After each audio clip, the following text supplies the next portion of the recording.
اللاعب جاي له اكثر من عرض.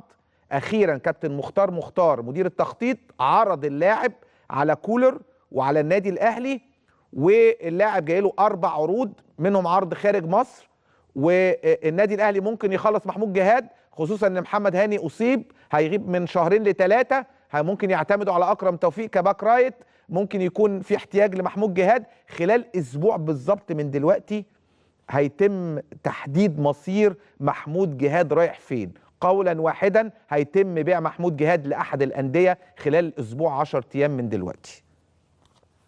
وعلى فكره وممكن يعني ما كولر يرجع مختار هيبلغه وهيتم فتح الموضوع، ممكن القصه دي تخلص خلال اسبوع. يعني معناها ان اللاعب ممكن يكون متواجد سواء بقى مع زمالك مع اهلي مع اي فرقه في كأس النخبه القادمه يوم 20 اللي هتبتدي يوم 20 واللي